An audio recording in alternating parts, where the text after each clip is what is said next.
16장 4절에서 6절 말씀입니다. 제가 읽을 때 잘 들으시고 또 눈으로 따라서 읽으시면 좋겠습니다. 여호와께서 온갖 것을 그 쓰임에 적당하게 지으셨으니 악인도 악한 날에 적당하게 하셨느니라. 무릇 마음이 교만한 자를 여호와께서 미워하시나니 피차 손을 잡을지라도 벌을 면하지 못하리라. 인자와 진리로 인하여 죄악에 속하게 되고 여호와를 경외함으로 말미암아 악에서 떠나게 되느니라. 아멘. 옆 사람 보고 인사 한번 하십시다. 한 주간도 은혜로 사셨습니까? 한번 하십시다. 예. 사람이 살아가는 동안에 많은 계획을 세웁니다. 내가 원하는 대로 뭔가 이루어지기를 간절히 바랍니다. 그렇지만 내 계획대로 되어지지만은 않고요, 내가 원하는 대로 다 이루어지지도 않습니다. 때로는 우리가 원치 않는 방향, 우리가 바라지 않는 방향으로 인생의 방향이 틀어질 때가 있음을 우리는 경험하게 됩니다. 열심히 노력하고 열심히 수고하면 좋은 결과가 올 것이라고도 생각합니다. 그러나 땀 흘려 수고한 그 결과가 너무 미미하여 실망하고 좌절할 때도 있음을 우리는 경험하게 되지요. 사랑하는 자녀를 그렇게 귀하게 키우면서 이 자녀가 부모가 원하고 하나님이 원하는 자녀로 살아가기를 원하지만 때로는 부모를 거역하고 하나님의 뜻에 벗어나게 될 때는 부모의 가슴이 참 아프기도 한 것이 어쩌면 우리 인생이기도 합니다.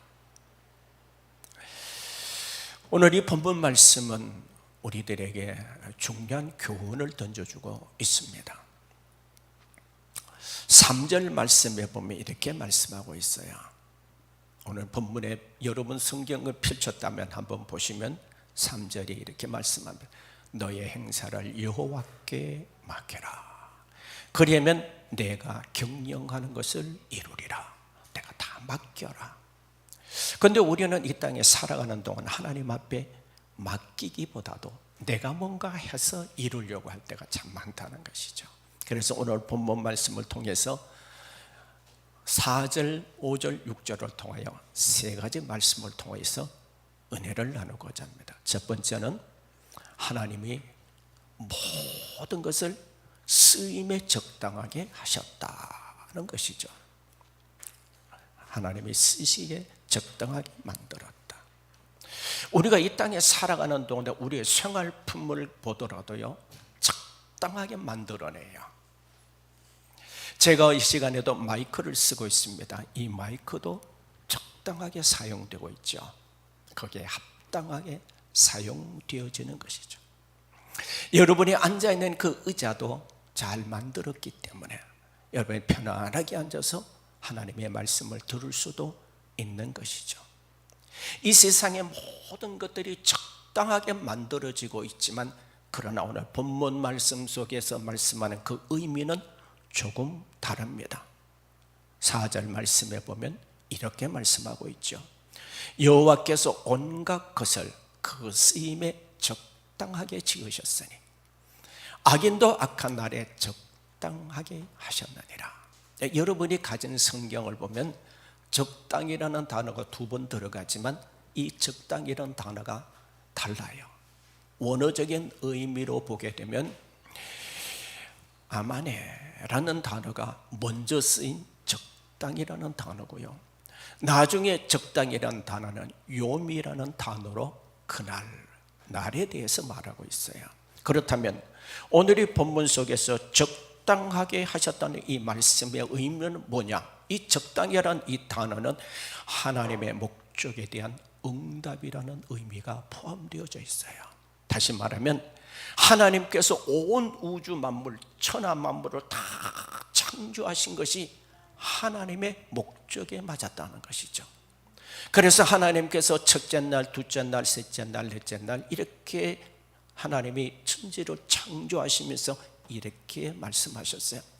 하나님이 보시기에 좋았더라. 하나님이 보시기에 적당했다.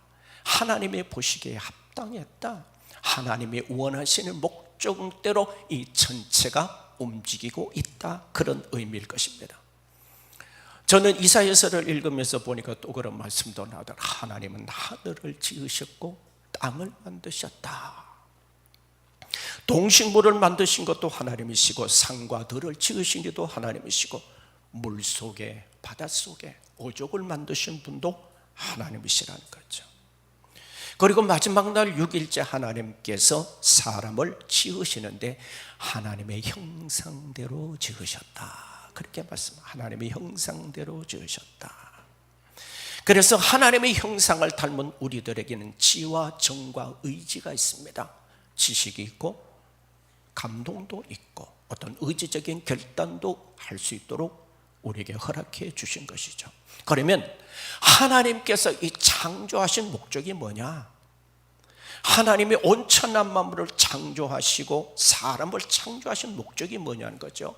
그 목적은 이사야서 43장 7절에 이렇게 말씀합니다. 내 이름으로 불려지는 모든 자 곧 내가 내 영광을 위하여 창조한 자를 오게 하라 라고 말씀합니다. 다시 말하면 하나님의 창조의 목적이 뭔데? 하나님 영광 받기 위해서 창조하셨다. 그래서 하나님의 천지 만물을 창조하시면서 하나님이 보시기에 좋았더라. 사람을 지으시고도 하나님께서 목적을 두셨어요. 그러면 하나님의 목적이 뭡니까? 하나님이 지으신 그 사람 아담이, 첫 사람이 하나님 앞에 영광을 돌리고 하나님의 말씀대로 하나님의 세우신 목적대로 살아가기를 하나님이 모셨다는 것이죠. 그런데 여러분 생각해 보세요. 이 천체가 얼마나 넓습니까? 이 우주가 얼마나 큽니까? 그리고 거기에 운행하는 행성들이 얼마나 많습니까? 다 질서정연하게 전체가 움직이고 있잖아요. 하나님이 지으신 그 모든 것들은요 하나님이 원하는 목적대로 움직여요. 그런데 사람만은 어떠냐? 사람은 하나님의 목적대로 살고 싶지 않아 했다는 거예요. 그래서 아담의 하나님의 말씀에 불순종함으로 인해서 아담의 후예된 인간 모두는 저와 또 이 땅에 있는 모든 살다가 간 모든 사람, 앞으로 태어날 그 모든 사람들도 아담의 후예이기 때문에 모두 다 죄를 가지고 태어나는 거예요. 죄성을 가지고 태어나는 거예요. 하나님은요 하나님의 백성이 하나님이 원하시는 목적대로 살아가기를 원하신다는 거죠. 그래서 쓰임에 합당하게 지으셨고 오늘 저도 목사가 되어져서 하나님의 쓰임받고 있고 여러분들도 살아가는 동안에 하나님 앞에 쓰임받고 살아가게 되는 거예요. 쓰임을 받는 것이 얼마나 축복인지 몰라요. 아무도 알아주지 않고 아무도 돌봐주지 않는 사람은 얼마나 불행한 사람이겠습니까? 내가 쓰임받고 있다는 것이 얼마나 축복인지 몰라요. 내가 하나님 앞에 오늘 또 하나님의 말씀을 전할 수 있는 것도 축복이고 여러분들이 이 자리에 와서 하나님의 말씀을 들을 수 있는 것도 축복인 줄로 믿습니다. 그게 은혜죠. 우리는 이 땅에 태어난 것이요 우연히 태어난 것이 아니에요.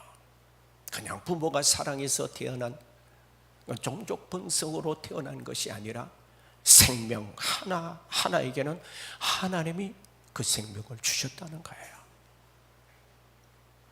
그래서 우리는 이 땅에 살아가는 동안에 의미 없이 살아가는 존재가 아니라 의미 있게 살아가는 존재가 되어져야 한다는 것입니다.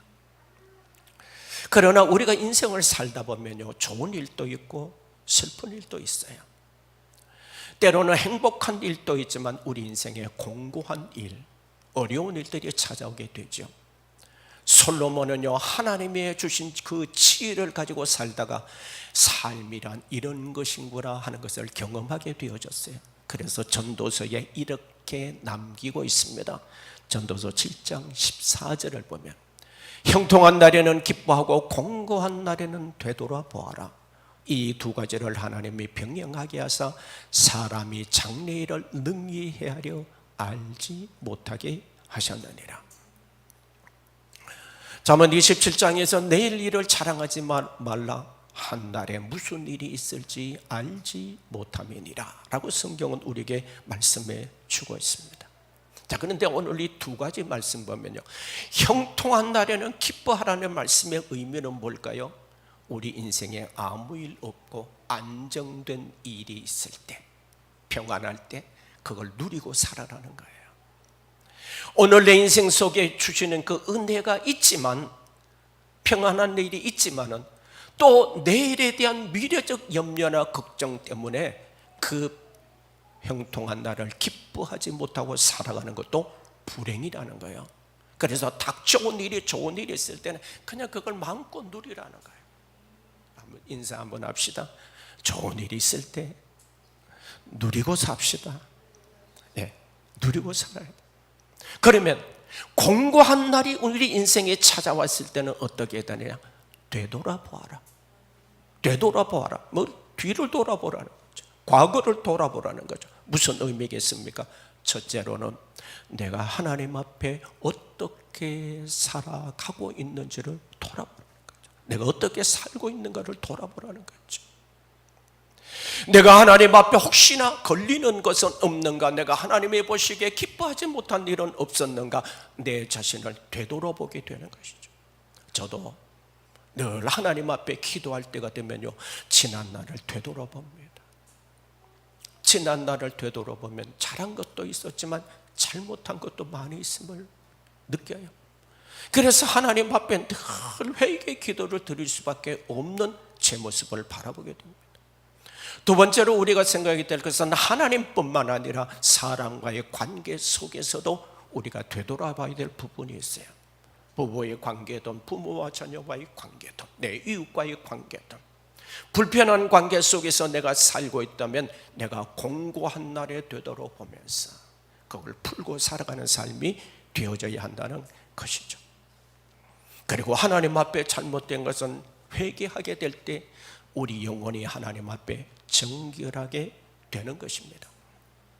그러므로 우리가 하나님의 뜻 안에서 우리를 불러주셨고 하나님의 자녀요 하나님 백성으로 삼아주셨기 때문에 하나님은 여기까지 인도하신 하나님, 앞으로도 인도해 가실 하나님이신 줄로 믿습니다.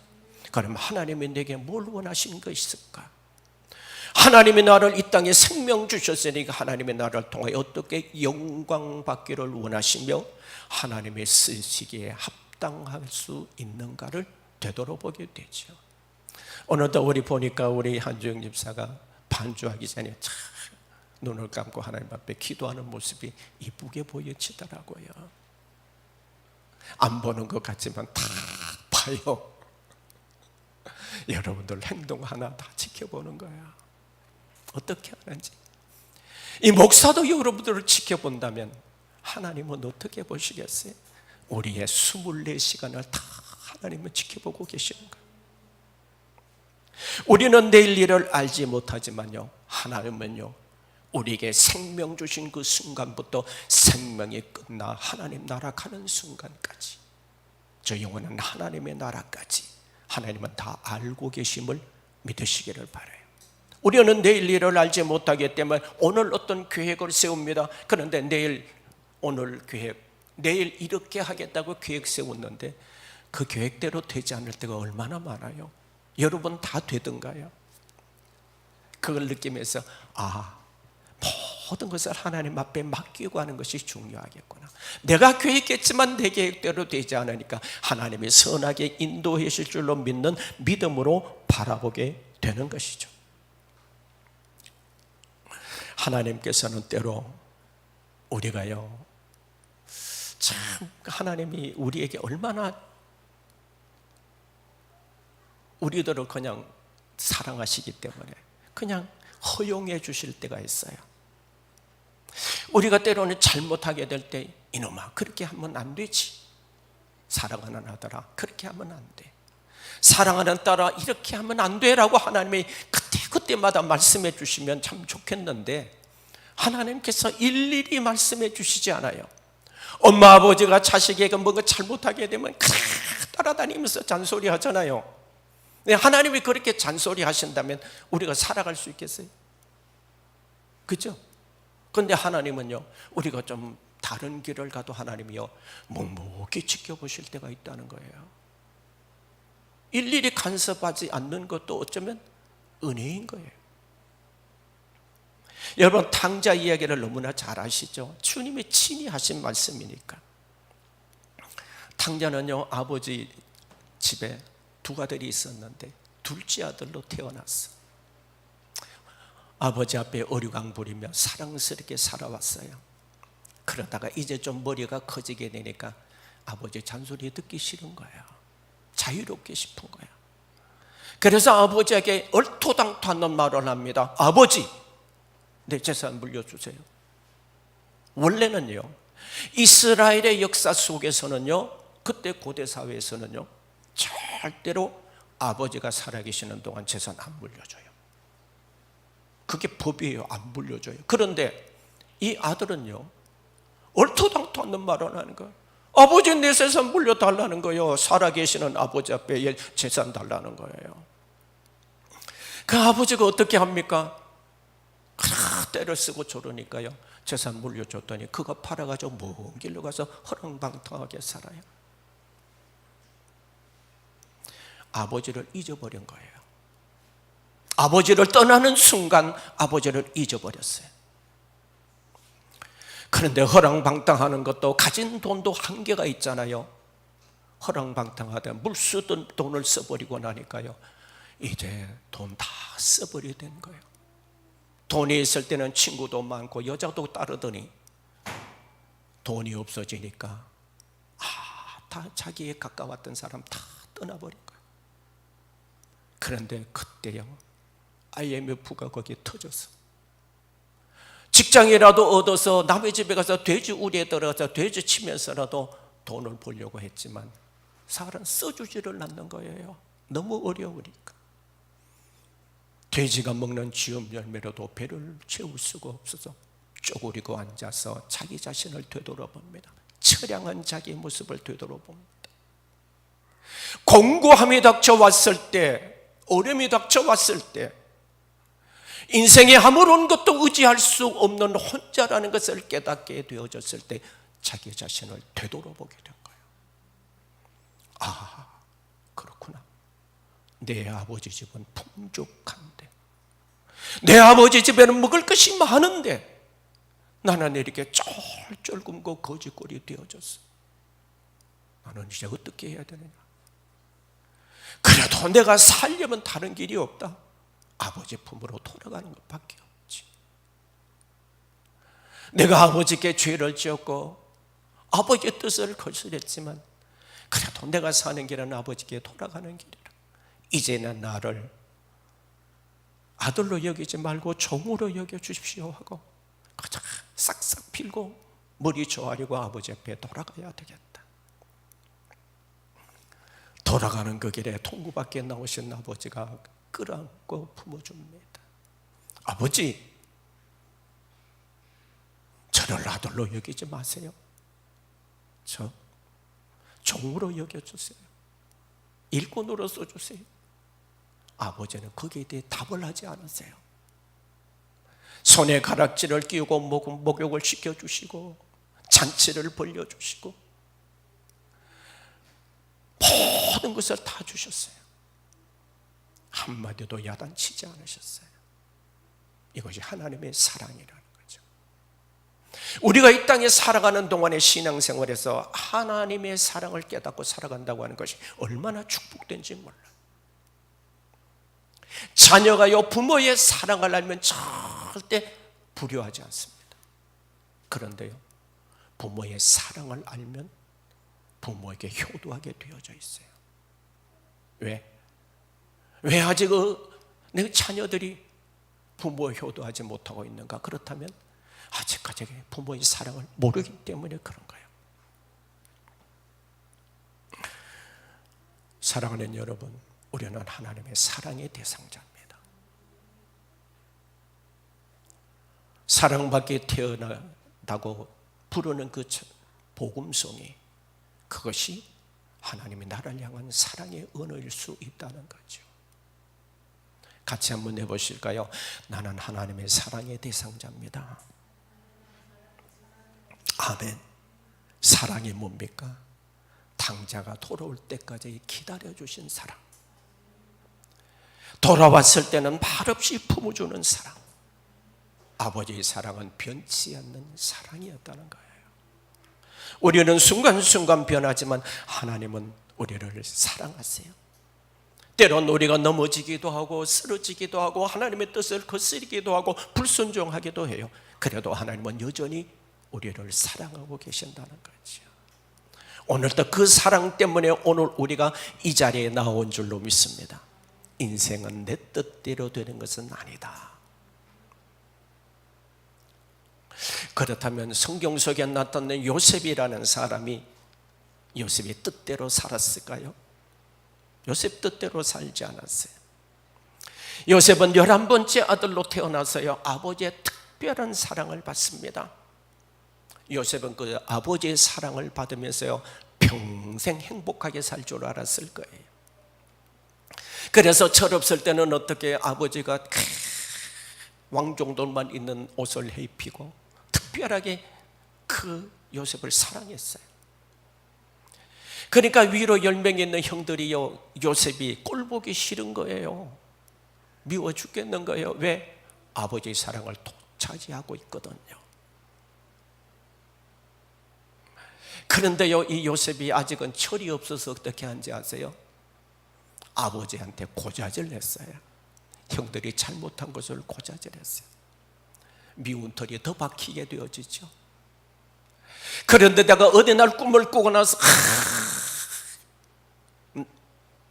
볕단을 잘랐는데 그 내가 잘라놓은 그 달에 형들이 잘라놓은 그 볕단이 다 내한테 절하더라. 형들이 얼마나 미워했겠어요. 안 그래도 미워 죽겠는데 고자질하지, 아버지의 특별한 사랑을 받지, 미워 죽겠는 거예요. 그래서 어떻게 합니까? 어느 날 기회가 왔을 때 형들이요,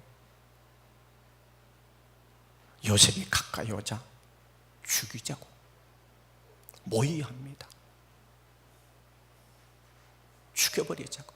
저 꿈꾸는 자가 오는도다. 그 꿈이 진짜 이루어질까? 죽이자. 오자마자 형들에게 붙잡혀서 구덩이에 던져졌는데 마침 물이 없어서요, 죽지는 않았어요. 구덩이 속에서 형들아 나 좀 살려줘, 콩고함 지르면서 살려달라고 울부짖었지만요, 형들은 죽도 하지 않아요. 그러다가요, 노예 상인들이 지나가는 걸 본 거예요.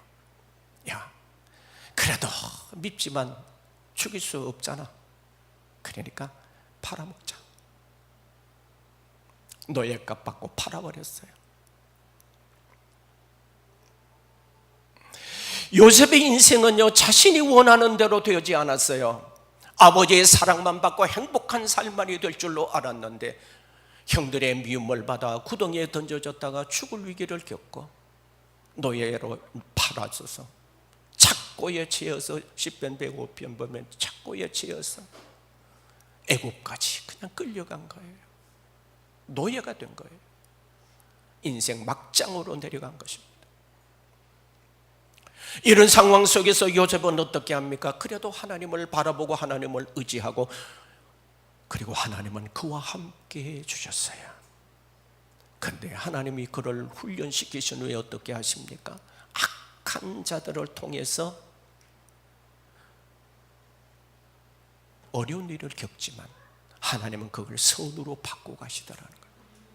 오늘 우리가 신앙생활 하는데 우리에게 힘들게 하는 사람이 있습니까? 어렵게 하는 사람이 있습니까? 하나님이 그 사람들을 통해서 나를 다듬어 가시는 거예요. 믿으세요? 이게 하나님의 역사예요. 사람이 나를 괴롭힌 것이 그것 때문에 내가 하나님 앞에 더 다듬어지는 거예요. 정희가 수술받고 나서 집에 왔을 때 제가 전화했습니다. 많이 힘들지 않냐고. 그랬더니 이런 말이에요. 너무 심심해 죽겠대요. 일하다가 집에 있으니까 심심해 죽겠대요. 그래서 제가 그랬습니다. 심심하냐고. 그러면 성경 보라고. 목사가 할 말이 뭐 있어야지. 성경 보라고. 여러분, 정혜가 이렇게 한 달 동안 몸이 불편한 그 가운데서 공부한 중에 있잖아요. 성경을 보고 하나님 앞에 더 가까이 갈 수 있다면 그것이 하나님의 선으로 바꿔진 축복이 되는 거예요. 믿으시죠? 내게 공부한 시간이 하나님을 찾게 되고 하나님과 더 가까이 나가게 되고 내 인생이 불편한 때 하나님을 더 바라보게 될 때 하나님의 치유와 회복도 역사도 일어나는 거예요. 그게 하나님이 하시는 일일 거예요. 하나님이 그런 고난의 속에 있던 그 요셉, 형들 때문에 라고 그는 하지 않았어요.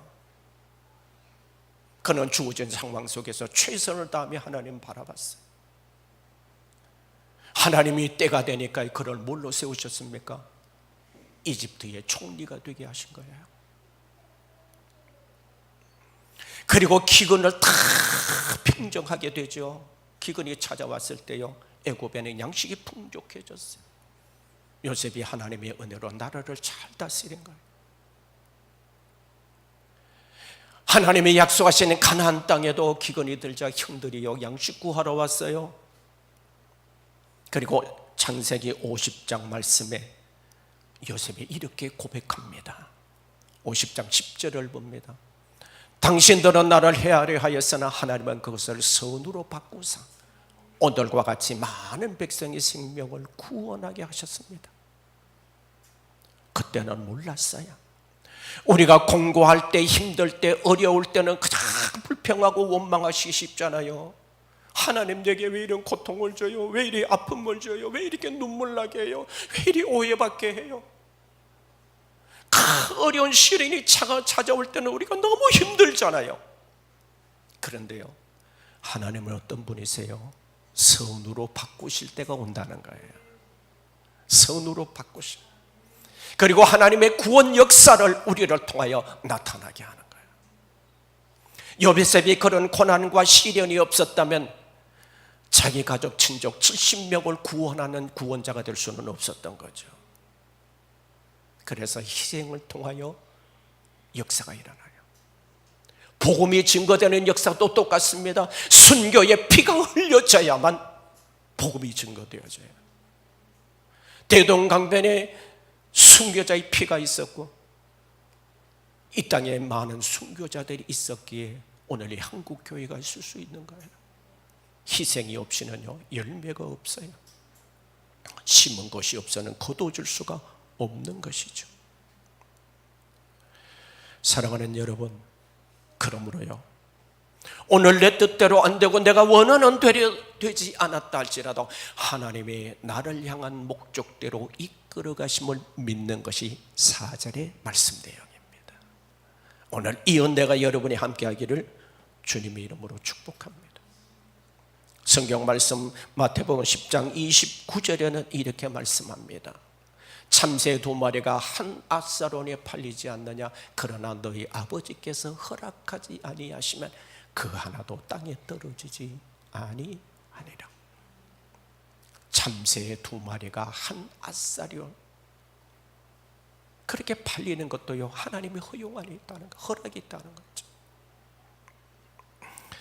한 구절 더 봅니다. 사도행전 2장 23절을 봅니다.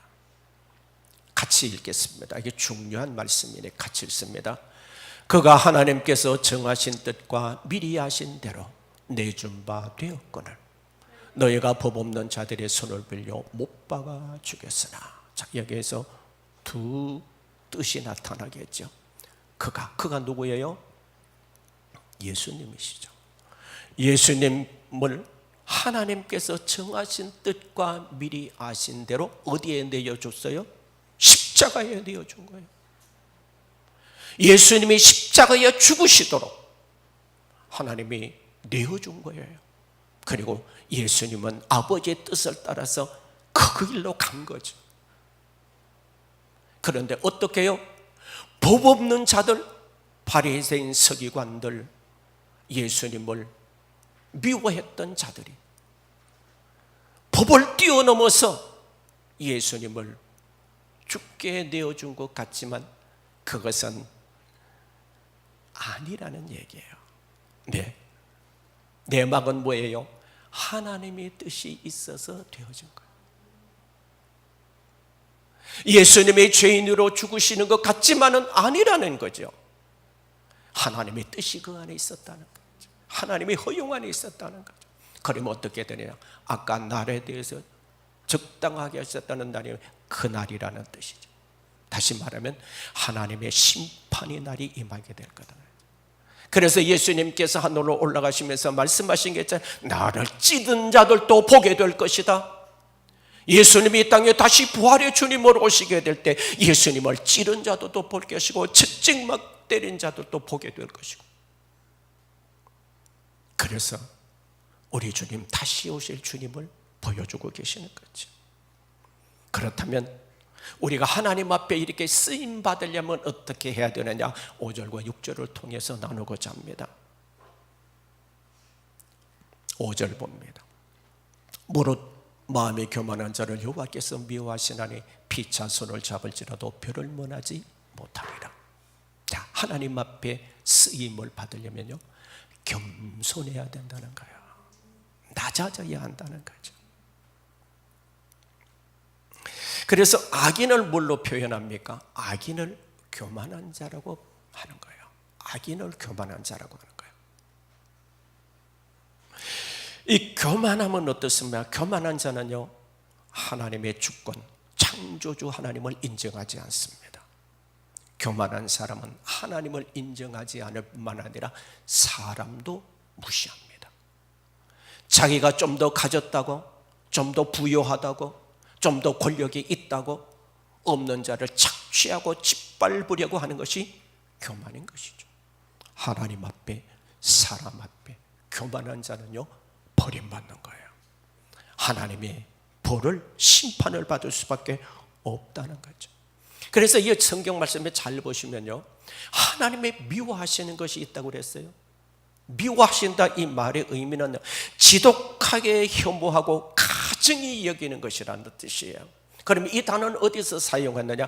하나님이 가장 미워하는 게 뭐예요? 네?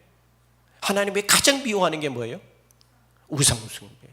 그래서 우상숭배를 이 단어와 같이 사용하게. 그래서요, 교만한 자는요, 우상숭배하는 것처럼 하나님이 미워하신 거예요. 그래서 우리가 하나님 앞에 쓰임 받으려면요, 겸손하면 되는 거예요. 낮아지면 되는 거예요. 내가 높아지면요, 하나님이 나를 버리시는 거예요. 우리가요, 주님을 나의 왕, 나의 주인이라고 고백하잖아요. 그런데 우리가 실제 삶은 어떻습니까? 주님을 나의 왕이시고 나의 주인이라고 고백하지만 실제 삶에서는 내가 주인이지. 내가 주인으로 살아가잖아요. 내가 원하는 대로 돼야 되고, 내가 원하는 대로 따라와 줘야 되고,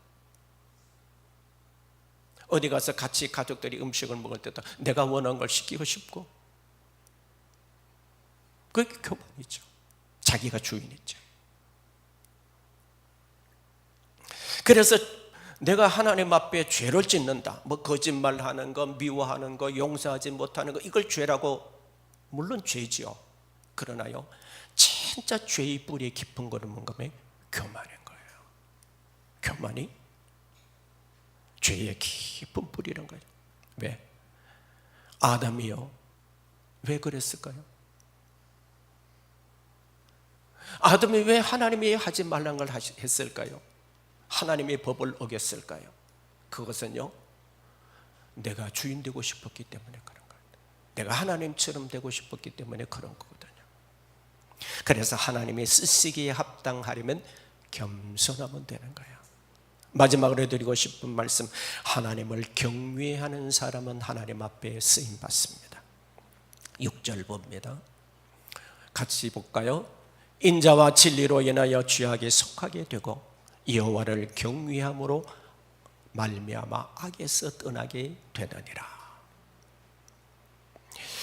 죄악에 속한다는 이 말은 죄와 관련이 되어져 있어요.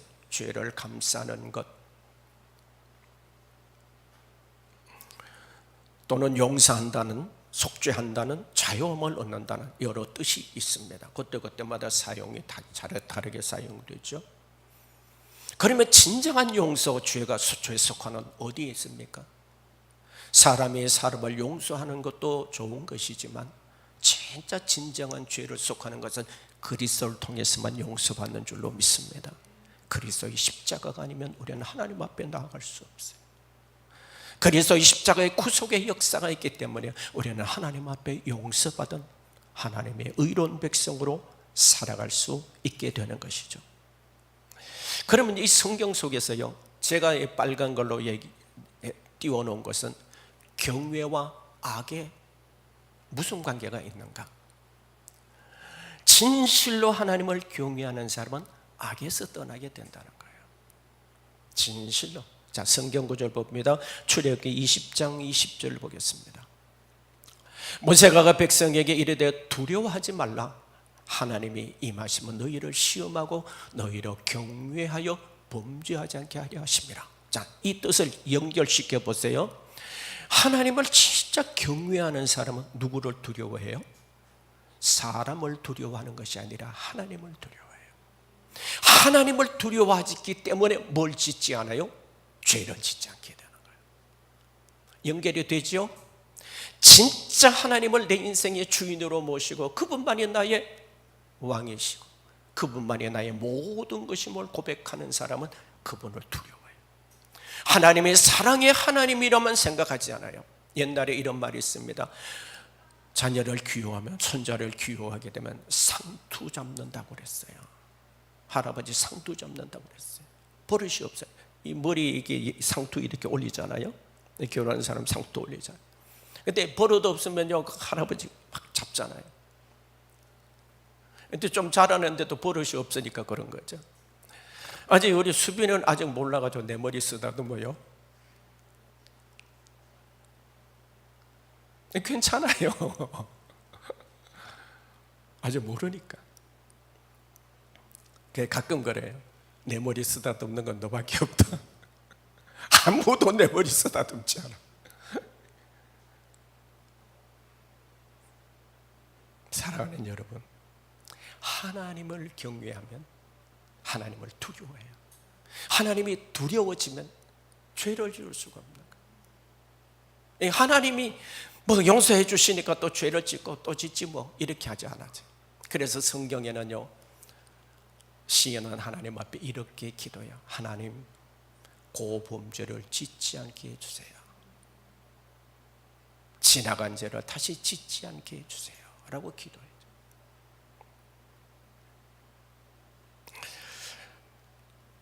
사랑하는 여러분, 한 구절만 더 보고 욥기서를 보고 말씀을 마치려고 합니다. 욥기 1장 1절에 보면 우스 땅에 욥이라 불리는 사람이 있었는데 그 사람은 온전하고 정직하여 하나님을 경외하며 악에서 떠난 자였더라. 하나님을 경외하니까 온전할 수밖에 없고 하나님을 경외하니까 정직할 수밖에 없어요. 정직하니까 악에서 떠날 수밖에 없었다는 거죠. 하나님의 경외가 중심이에요. 자, 28장 28절에도 이렇게 또 사람에게 말씀하셨다. 보라, 주를 경외함이 지혜요 악을 떠남이 명철이니라. 진정한 지혜는 뭐예요? 하나님 앞에 악을 떠나는 삶을 살아가는 것이라는 겁니다. 사랑하는 여러분, 오늘 이 본문 4절, 5절, 6절을 통해서 우리에게 주신 교훈, 나는 하나님 앞에 지금 쓰임받고 있는가? 내 인생은 내 뜻대로 되어지지 않지만 하나님은 분명히 내 인생의 어려움까지라도 선으로 갚아주실 것이다. 믿으십니까? 요셉의 인생이 요셉의 인생만이 아니라 하나님이 그를 이끌어 가셨던 것처럼 하나님께서 하나님의 목적대로 우리를 이끌어 가실 줄로 믿으세요. 그러면 그분께 맡기고 살아가게 되는 거예요. 그리고 하나님 앞에 진정으로 쓰임받기 위해서는 우리가 겸손하고 그분만을 경외하게 되면 하나님이 우리를 통하여 이루고자 하신 일들을 이루어 가실 줄로 믿습니다. 바라옵기는 이 한 주간도 이 말씀 붙잡고 살아가는 은혜가 있게 되기를 주의 이름으로 축복합니다. 기도합니다. 우리 다 같이 한 1, 2분 동안 한 2분만 우리 기도하시겠습니다. 하나님, 오늘 세 가지 말씀을 보았습니다.